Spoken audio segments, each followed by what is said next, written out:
ఈ కథ రామ్ చరణ్ కరెక్ట్ గా సెట్ చేసి నిజంగా చెప్తున్నా. చాలా హ్యాట్స్ ఆఫ్. బ్యాక్గ్రౌండ్ మ్యూజిక్ తీసుకున్న మన ఏఆర్ రెహమాన్ గారు మ్యూజిక్ మాత్రం చాలా బాగుంది. ఎక్కడ కూడా బోరింగ్ లేదు. సినిమా మాత్రం చాలా హైలైట్ అని చెప్పొచ్చు.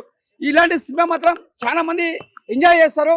అంటే ఒక పేద కుటుంబంలో పుట్టి ఒక మన ఊర్లో ఒక ట్రైన్ లేకపోతే ట్రైన్ కోసం కొట్లాడి ట్రైన్ వేయించుకుంటాడు. నిజంగా చెప్తున్నా ఈ సినిమా మాత్రం చాలా బ్లాక్ బస్టర్. ఈ సినిమాకి మంచి అవార్డు వస్తుందని నేను మనస్ఫూర్తిగా కోరుకుంటున్నాను. రామ్ చరణ్ కి యాక్టింగ్ కి 100% వస్తుంది. చాలా బాగుంది సినిమా. ఇది ఒక బ్లాక్ బస్టర్ అని చెప్పొచ్చు. హీరోయిన్ మాత్రం చాలా బాగా చేసింది యాక్టింగ్. ఎక్కడ కూడా సినిమా బోరింగ్ లేదు. రాసి పెట్టుకోండి. నిజంగా చెప్తున్నా రామ్ చరణ్ గారు నిజంగా హ్యాట్స్ ఆఫ్ సార్ యాక్టింగ్ కి. శివరాజ్ కుమార్ గారు ఇంకా చాలా బాగా యాక్టింగ్ చేసిండు. ఇది ఒక వరల్డ్ లా సినిమా రికార్డు కొడుతుంది. ఈ సినిమా మాత్రం పెద్ద బ్లాక్ బస్టర్ కొట్టాలని ఆ మనస్ఫూర్తిగా కోరుకుంటున్నా. అందరికి మెగా ఫ్యామిలీకి ఇది పెద్ద పండుగ అని చెప్పొచ్చు.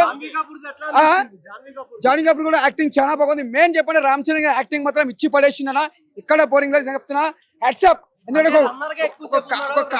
ఒక కాలు లేకుండా కూడా పోరాడి ఆ కాలు పెట్టుకొని మళ్ళా ఊరి కోసం కొట్లాడి మళ్ళీ ఒక ట్రైన్ తెప్పిస్తారు. చూసినావా? Hats off. Block buster. చెప్పనవసరం లేదండి. ఇక ఫుల్ ఈ మూవీ ఏ దానికి చెప్పినా ఫుల్ 2026 లో అవార్డ్స్. ఏంటండి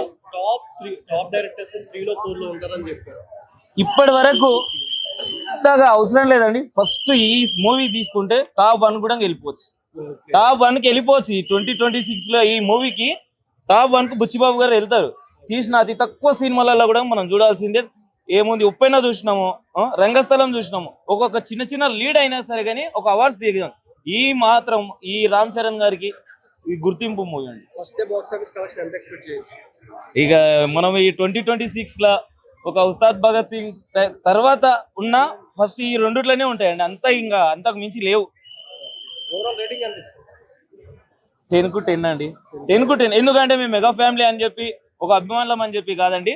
ఒక రామ్ చరణ్ యాక్టింగ్ కోసం ఇవ్వచ్చు.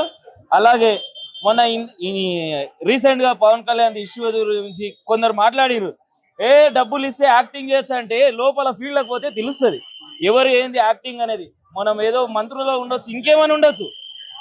ఆ ఉన్న మీటింగ్లలో మనం మాట్లాడగలుగుతాం. ఆయనలాగా ఒక డాన్స్ చేయండి. ఆయన కష్టం చూస్తే చిరంజీవి గారే ఇంత బాధపడి ఉంటారు. హార్డ్ వర్క్ అట్లా ఏ చిన్నగా అయినా బుచ్చిబాబు గారికి ఇంతవరకు ఘోరంగా ఉంటుందండి. బాగా చేసి సూపర్. Thank you brother. అయిందో అన్ని అవార్డ్స్ మొత్తం ఈ పెద్ద సినిమాకే వస్తాయి. A to Z అన్ని యాక్టర్ టోటల్ అవార్డ్స్ 2026 లో మొత్తం ఇవే. జగపతి బాబు యాక్టింగ్ సూపర్. నమ్మలేకపోయినాము. ఆయన చూసే వరకు నమ్మలేకపోతున్నాము. ఈ రామ్ చరణ్ యాక్టింగ్ అంటారా ఏ దానికైనా ఫైట్లు కాదు ఏది కాదుకున్నా కూడా ఒక మనిషిని చూసే మనం సినిమా చూడవచ్చు. అంత ఫీల్డ్ లోకి వెళ్ళిపోయాడు మొత్తం. A to Z A batting చేసినా ఒక ఏవైనా ఫుల్గా ఆయన ఫీల్డ్ లకు ఫుల్ వెళ్ళిపోయి కుస్తీ పోట్ల ప్రతి ఒక్క దానికి వెళ్ళి బాగున్నాయి. ప్రతి ఒక్క సాంగ్స్ ఆయన ఈ మూవీ చూసి మేము ఏం చేయలేము అనుకున్నాము. రామ్ చరణ్ గారి డాన్స్ మేము మర్చిపోయినాం అనుకున్నాము.